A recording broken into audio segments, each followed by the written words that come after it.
Рассвет над полями в окно, смотрит солнце. Огонь в печи, а в доме уют и покой. А в сердце свобода, и дышится вольно. Здесь счастье найдется, здесь край мой родной.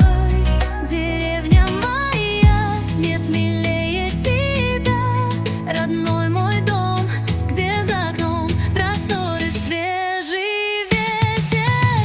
Березы шепчут у реки. Здесь душа моя счастливее всех на свете. Друзья, всем привет! Зацените мой летний лук. Как вам моя новая шляпка, посмотрите. Как вам моя корзинка? Мы сейчас с вами будем собирать клубнику с моего огорода. Ну и заодно расскажу вам, как жить в деревне, работать удаленно и ездить в лес на такси. Друзья, в позапрошлом видео я вам показывала, как мы с соседкой ездили на велосипедах к заброшенному храму 18 века. Попутно мы изучали местные леса на предмет грибов. Но ездили мы туда по-быстренькому, знаете, так на пару часиков, ненадолго. Потому что и у нее, и у меня на тот момент был ремонт. Да и что говорить, когда живешь в деревне, дел всегда выше крыши. Я уж не говорю о работе, которая у соседки и у меня постоянно отнимает очень много времени. Живу я в деревне уже 3-й год, работаю удаленно, и в моем блоге под моими видео и постами постоянно есть комментарии с вопросами: Наталья, как вы нашли удаленную работу, как найти вообще в принципе удаленную работу. И несмотря на то, что я уже записывала видео на эту тему, все равно люди постоянно ищут ответы на эти вопросы. Ну что я вам хочу сказать, за 3 года очень много чего поменялось, пока я здесь живу, на рынке труда. И появилось очень много профессий для удаленной работы. Ну как профессий, видов деятельности, наверное, это можно так назвать. К слову сказать, я не работаю на какого-то работодателя, а оформлена как самозанятая. У меня несколько источников дохода и постоянной работы очень много. Если честно, я даже не успеваю что-то по участку и по дому делать. Я люблю свободу, друзья, поэтому я выбрала жизнь в деревне и наслаждаюсь ей. Но и моя деревенская жизнь требует достаточно больших вложений, больше, чем в городе. Да, друзья, свобода от работодателя стоит больших усилий и немалых денег, поэтому я постоянно в поиске дохода. Но это даже хорошо, я постоянно учусь чему-то новому, осваиваю какие-то новые навыки. И деревенская жизнь меня, кстати, научила зарабатывать гораздо больше, чем в городе. Но в этом видео, друзья, я хочу поделиться с вами 3 источниками удаленного дохода, которые я здесь открыла для себя, проживая в деревне. А о том, как мы решили с соседкой сэкономить время, съездив в лес на такси, я вам расскажу в конце этого видео.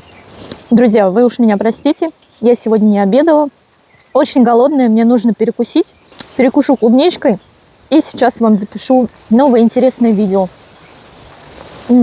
Так, друзья, чтобы записать вам красивое интересное видео, я пришла в свою лесную зону, в конец участка. Вот здесь у меня стоит стул, на котором я буду сидеть сейчас, а может быть и буду стоять и рассказывать вам очень много полезных и интересных вещей про удаленную работу. Люди привыкли к тому, что на работу можно устроиться только если у тебя есть диплом о каком-то образовании, только если у тебя есть опыт работы, только если у тебя есть какие-то знакомые, которые тебе помогут устроиться на такую удаленную работу. И вообще вот все представления людей о работе, вот они примерно такие, да, ну шаблонные, я бы так сказала, стереотипные. Но на самом деле, друзья, жизнь не стоит на месте, все постоянно меняется. Контекст времени нужно всегда учитывать. Сейчас же ситуация такая у нас на рынке труда, что не имея образования, не имея каких-то знакомых, не имея даже диплома о каком-то образовании, вы можете спокойно зарабатывать удаленно онлайн. Заработок в интернете найти на самом деле очень просто, друзья. Просто нужно это изучать подробно, вникать в это, погружаться в это. А вот так вот на блюдечке с голубой каемочкой вам эту работу никто не принесет, да? Нужно что-то для этого, конечно же, делать, друзья.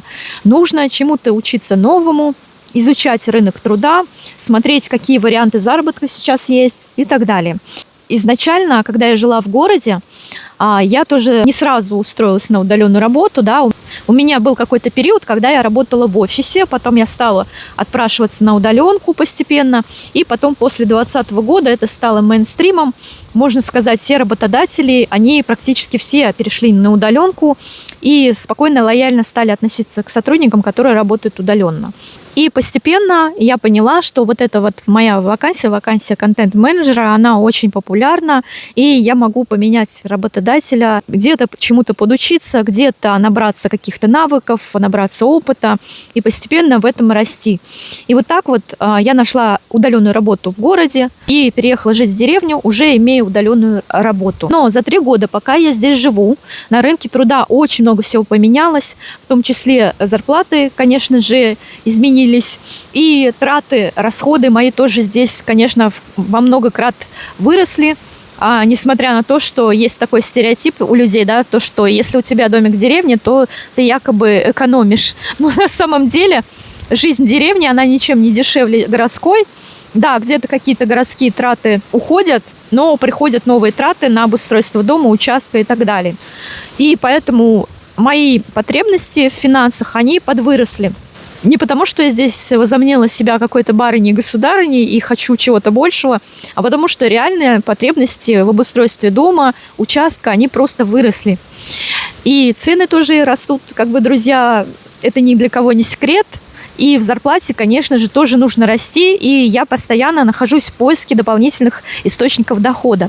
Так вот, за 3 года, пока я здесь живу, я увидела, что появились новые варианты, возможности зарабатывать удаленно. Поначалу, когда я сюда приехала, начала снимать видео о своей загородной жизни, о том, как я здесь обустраиваюсь. Я просто по фану это все снимала. Мне было интересно показывать, как я здесь живу, как что. Потом я, когда стала выгружать эти свои видео в YouTube, оказалось, что эта тема очень популярна. На меня подписалось очень много людей. И когда мне написал первый рекламодатель и спросил: Наталья, сколько стоит реклама в вашем блоге, я была немножко в шоке. Я не знала, что, оказывается, вот так вот можно еще и зарабатывать. Вот так я для себя открыла дополнительный источник дохода совершенно неожиданно. Потом я поняла, что, оказывается, не обязательно вести блог, чтобы зарабатывать онлайн на рекламе. Оказывается, сейчас есть такая вакансия, UGC Creator она называется, если кто не знал. Что делает UGC Creator? Сейчас это очень популярная вакансия, это буквально такие, знаете, мейнстрим. Если вы заглянете в HeadHunter, вы увидите массу таких вакансий, требуется UGC Creator. Кто такой UGC Creator? Это человек, который снимает видео для определенных брендов, которые занимаются торговлей той или иной продукции. И вот они ищут себе людей, которые будут снимать видео про их продукт, красиво снимать. Если вы умеете снимать видео, если вы классно монтируете, это прекрасная возможность заработать. Вот, оказывается, есть такая вакансия, понимаете? А я думала, что на рекламе можно зарабатывать только если ты завела блог, если он у тебя вырос очень сильно в подписчиках. Оказывается, это было моим заблуждением. Ой, такой сильный ветер дует, я надеюсь, что меня хорошо слышно. Друзья, я пересела в другой уголок своего сада, потому что возле высоких деревьев очень сильно шумели ветки от ветра. И я думаю, звук был не очень хорошим, но продолжу здесь, где потише. Вот я сижу под грушей, и здесь, наверное, получше будет. В общем, продолжу свой рассказ про удаленную работу. Да, я рассказала про UGC-креаторов. Вот таких вакансий сейчас очень много на рынке труда. Имейте это в виду.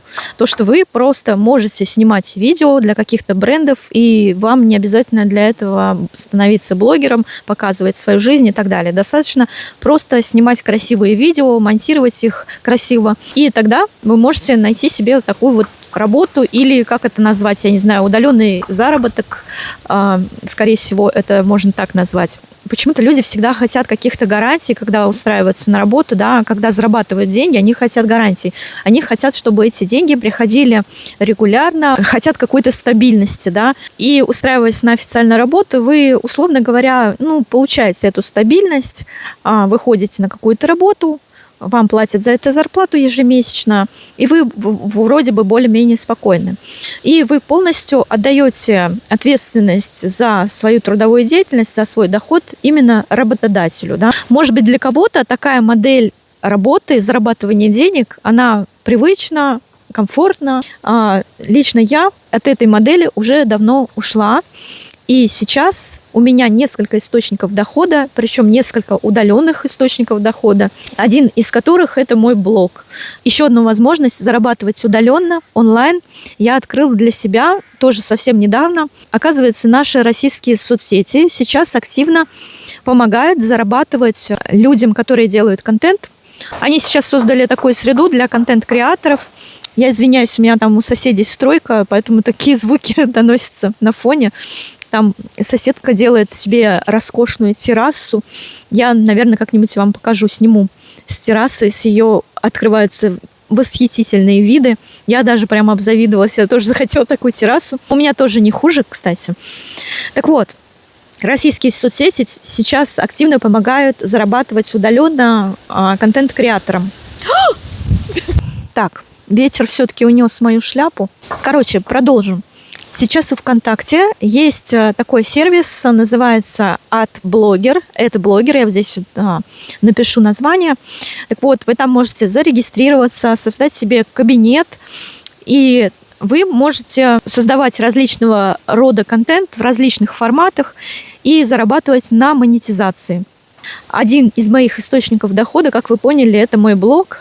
Здесь я зарабатываю на рекламе некоторых продуктов, которые мне очень нравятся. Кстати, я рекламирую только то, что мне очень нравится, только то, чем я сама пользуюсь. Кстати, хейтеры очень часто любят меня ткнуть носом в то, что «Ой, да ты зарабатываешь на рекламе».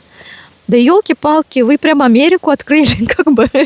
Ну да, я зарабатываю на рекламе и не вижу в этом ничего постыдного. Я даже рада порекомендовать какие-то товары или услуги, которыми я сама лично пользуюсь, которые мне самой нравятся, от которых я кайфую и которые приносят мне тоже пользу.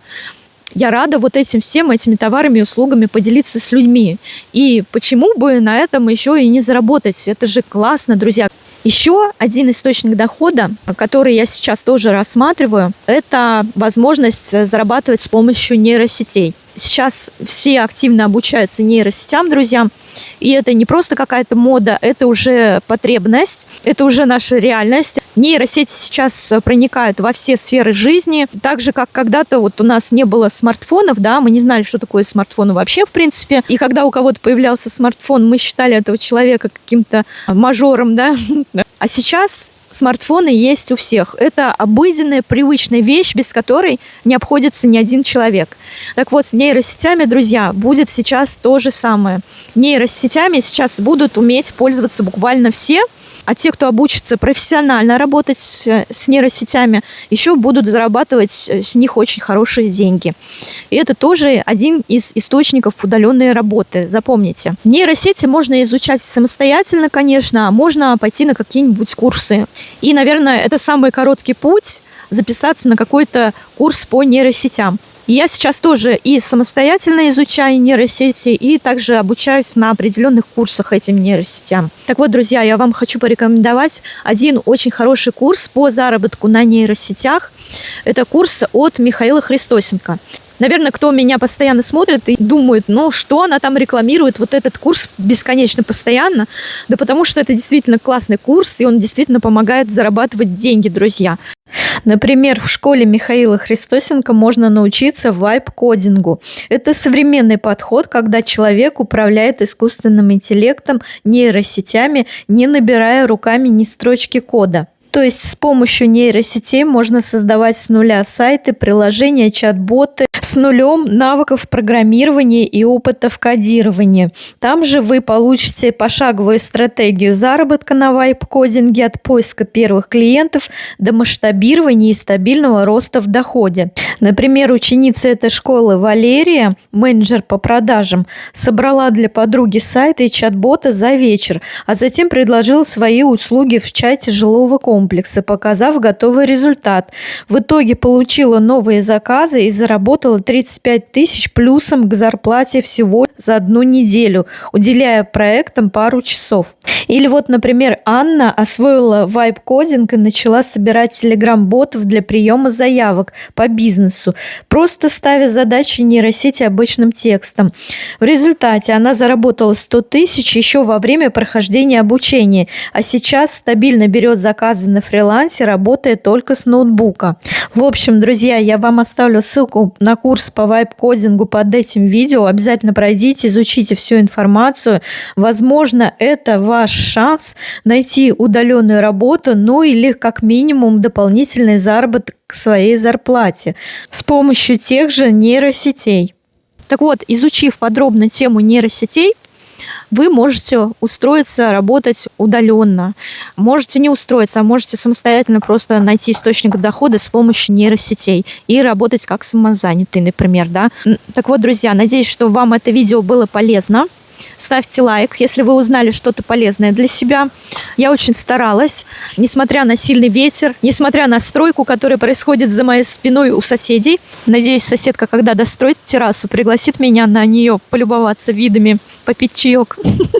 Друзья, когда я жила в городе, я о такой жизни только мечтала. А сейчас это буквально моя реальность. Я зарабатываю удаленно, у меня есть свой дом, у меня есть огромный сад, 38 соток, на котором я выращиваю все ягоды и фрукты, которые я хочу, и овощи тоже в том числе. Это кайф, особенно летом.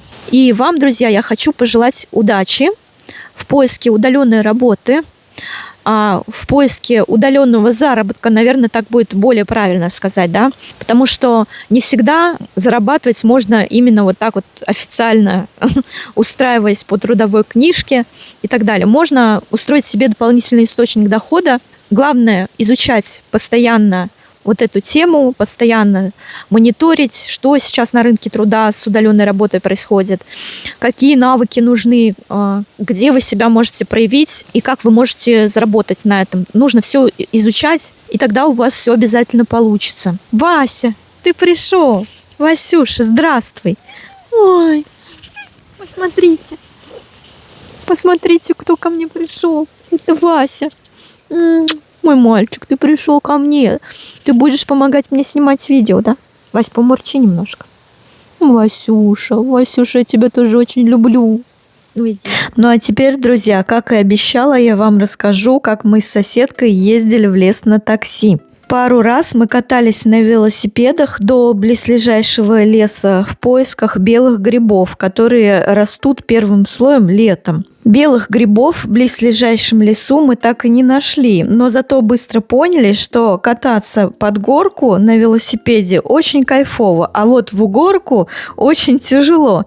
Дело в том, что у нас здесь очень холмистая местность с большими перепадами высот, до 1 километра иногда доходит. Представляете, вести велосипед, тащить в горку высотой до километра. Вот здесь я показываю свой дом, над ним находится холм с полем. В общем-то, вот так это все выглядит.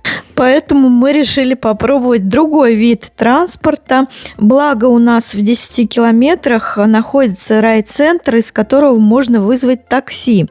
И вот мы прикинули, в какой лес нам бы хотелось попасть, посмотрели, какая деревня или какое село находится недалеко от этого леса, и потом попросту вызвали такси от нашей деревни до того села или до той деревни.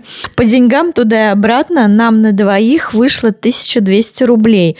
Кто-то скажет, ну, можно было бы, наверное, на эти деньги купить белые грибы, ну, а мы вам скажем, что лучше, наверное, все-таки купить на эти деньги вот такие приключения. Это неповторимый экспириенс, но согласитесь, мало кто ездит в лес на такси. Вообще, я о таком даже и не думала, что на такси можно здесь ездить в лес, если честно. Но на эту мысль меня навела соседка, которая очень любит приключения. В общем, долго ли коротко, мы уехали где-то за 15 километров от нашей деревни. На велосипеде, если мы такое расстояние преодолевали, то, наверное, у нас бы ушло, ну, не знаю, часа 4 только в одну сторону, наверное. Потому что вот в прошлом году я ездила на велосипеде до райцентра, и у меня вышло практически 6 часов туда и обратно. А учитывая то, что моя соседка не особо часто катается на велосипеде и ездит очень медленно, то, наверное, ушел бы целый день, и, может быть, даже мы где-нибудь заночевали в ближайшем лесу с палатками. И вот мы наконец-то доехали до места назначения. Наш таксист уехал по своим делам, а мы пошли гулять до леса. Так, нас привезло такси, неведомо куда, на какую-то дорогу, на каком-то отшибе, к какому-то лесу, который я никогда не видела, но Света его знает, говорит. И говорит, здесь белых грибов много, и земляника, наверное, есть уже. Ну, короче, мы идем вдоль посадок туда, там лес. Посмотрим, что там. Какие-то цветочки рыжие здесь. Ой, розовые. Какая красота, это вот что? Их тут много. Света! Какая крупная земляника! Земляника крупная! Я не зря баночку взяла. Диких пионов я никогда не видела. Вот сосны здесь. На севере есть. И мы их сажали. Как культурные. Выкапывали в лесу. Находили, выкапывали, привозили. Они, может, как-то по-другому называются, потому что я первый раз слышу про дикие пионы. Здесь такие красивые всякие смешанные леса, сосны, березы, какие-то ивы. Здесь, наверное, зимой красиво, когда снег лежит на деревьях. Да. Да? Вот я теперь еще больше хочу электровелосипед. Потому что с ним вот сюда попасть гораздо вероятность больше. По трассе. Ну, не по трассе. Так, я попала на поляну с земляникой. Тут везде земляника, везде. Крупная. Сладкая, ароматная. Ой, какая крупная. Обалдеть. Света ее не любит. Она такая ароматная. Как можно ее не любить? Надо собирать. Ну, хотя бы попасусь немного. Боже. Какая она вкусная. Лесная земляника.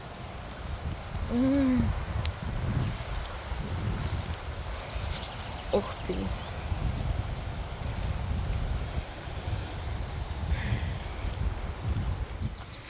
Так, вот в таком мы лесу плутаем. Здесь смешанный лес.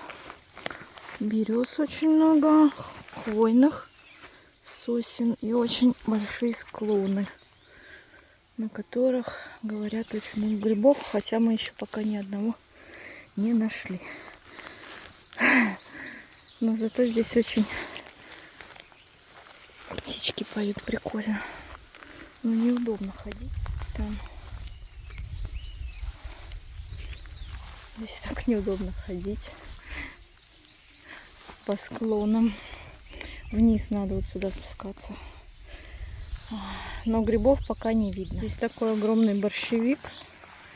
Вау! Я еще в лесу борщевика не видела. Очень большой. Надо его обойти. Такие листья огромные. Вот. Идем дальше. Здесь вон сосенки начинаются. Господи, а комаров сколько. Я одела на себя куртку и комбинезон. Но все равно в шею грызут, в голову. Даже несмотря на то, что у меня кепка. Ой, блин, сколько комаров. Ой-ой-ой. Почва сухая. Грибов не видно совсем. Вон там море люпинов. Вот отсюда не видно, надо показать вот так. Вон. Прям аж целое озеро их. Это все люпины. Ай-яй. Что-то грибов совсем нет. Похоже, мы сейчас будем собирать землянику. Я жалею, что ее очень много. Я взяла всего лишь литровую эту господи, пластиковую банку. Тут такая классная эта береза, как кресло. Такая. Здесь можно присесть. Вот такой красивый лес. Вон там люпины. Все в люпинах внизу. Так, я все-таки решила пособирать ягод. Вот здесь сосенки, поля. Здесь тоже сосны. Взяла с собой контейнер. И вот здесь поляна с ромашками и крупной земляникой. Очень крупной земляникой. Пипец, какая крупная земляника. Вот это нельзя пропустить, понимаете? Нельзя пропустить. Так, не обращайте внимания на мой страшный маникюр.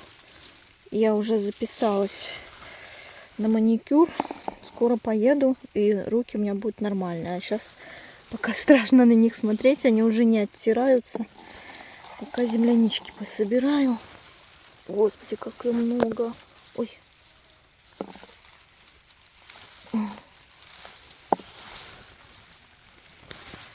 Как же здесь пахнет вкусно ягодами, друзья. Я теперь знаю, где у нас земляничные места. Правда, до них надо на такси ехать. Но оно того стоит. Какой аромат стоит. Какая она крупная, друзья. Это что-то с чем-то. В общем, все, пошла собирать дальше. Не могу больше камеру в руке держать. Боже мой, посмотрите, какая огромная. Просто огромная земляника. Смотрите, по сравнению с обычной. Обалдеть. Ну давай резкость. Ой, какая большая. В общем, друзья, мы так и не нашли грибов в этом лесу, но зато я хотя бы пособирала земляники и по приезду домой покушала ее с мороженым. Это невероятно вкусный десерт, просто потрясающий аромат. Тот, кто ел лесную землянику, меня поймет. А еще из леса мы дошли до близлежащего села, погуляли по нему, полюбовались домиками. Я, кстати, сделала очень много красивых фотографий из той местности и поделилась ими у себя ВКонтакте и в Телеграме. Если кто-то их не видел, пройдите, посмотрите. Я там, кстати, очень часто делюсь фоточками красивыми, которые вы можете поставить на заставку своего смартфона и тоже насладиться вот этой атмосферой лета, деревни и свежего воздуха с лесом. Кстати, поделитесь в комментариях рецептами десертов из лесной земляники. Я очень хочу приготовить какой-нибудь особенный десерт, но кроме как заморозить ее или съесть с мороженым, я больше ничего не додумалась. А варенье, кстати, я не очень люблю, так как в нем очень много сахара. Ну а что насчет грибов? Мы с соседкой договорились съездить в этот же лес, но осенью уже, когда грибы уж точно будут. Она говорит, что в прошлые года вот именно в этом лесу она набирала очень много белых грибов. Так что это не последняя наша поездка в лес. Мы туда съездим еще осенью, а может быть и не только туда.